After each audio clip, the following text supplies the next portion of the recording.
Hey everyone, Dan Gunther here. Welcome to another episode review of the Orville, this time for episode number 4, If the Stars Should Appear. While mapping stars, the Orville comes across a massive ship floating in space, seemingly without power. They investigate, and it turns out to be a massive bioship containing a huge planet-like habitat inside. Upon investigation, they realize that the inhabitants of the ship do not realize they are on a ship, and are under the heels of a theocratic dictatorship. This dictatorship maintains that all that they can see within the habitat is all that there is, and there is nothing beyond. To speculate that there is anything beyond amounts to heresy and blasphemy, and people who are found guilty of this are summarily executed, usually through mob violence.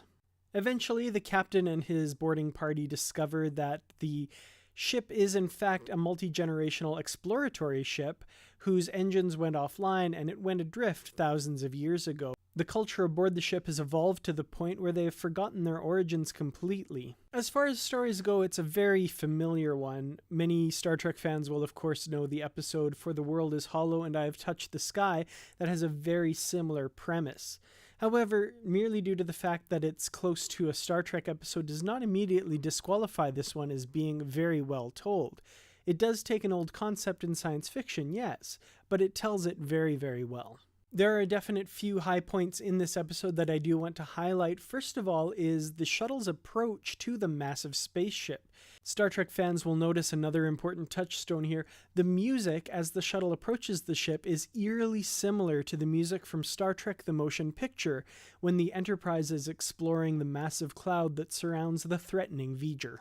While the previous 3 episodes had the tendency to focus on one main character specifically, this episode is more of an ensemble piece, with each of the characters having something specific to do within the story.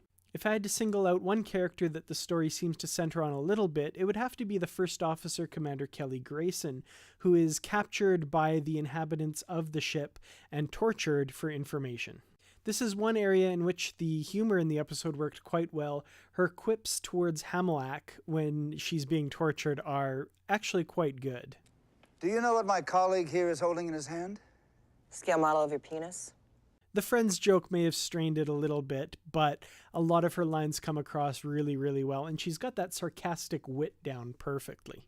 The entire scene in which the secret of the massive ship is exposed is extremely well done. The visuals are incredibly beautiful here, and that is actually quite a surprise that Liam Neeson makes an appearance here as the captain of the ship. I honestly was not expecting that. You'd think maybe he could have used his particular set of skills to repair the ship. I'm sorry, that was really low-hanging fruit. I should leave the jokes to the show and just do the review. I'm very sorry about that. Other bits of humor in the episode that worked quite well included Clyden's bout of depression at the beginning of the episode, in which he indulges in some Rocky Road ice cream and watches The Sound of Music when his and Bortus's relationship seems to be a bit on the rocks. I also appreciate that this is continuity from the previous episode, and I look forward to them exploring the relationship between these two going forward. It experienced a massive trauma in the last episode, and you can't expect everything to be back to normal right away. Isaac gets a little bit more screen time here as well, with his misunderstanding of why he was being called a dick earlier in the episode.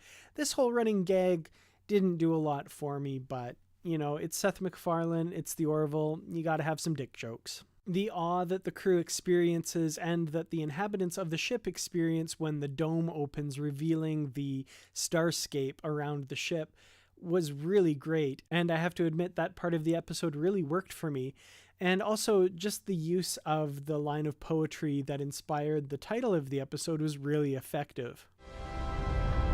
If the stars should appear one night in 1,000 years, how would men believe and adore and preserve for many generations the remembrance of the city of God?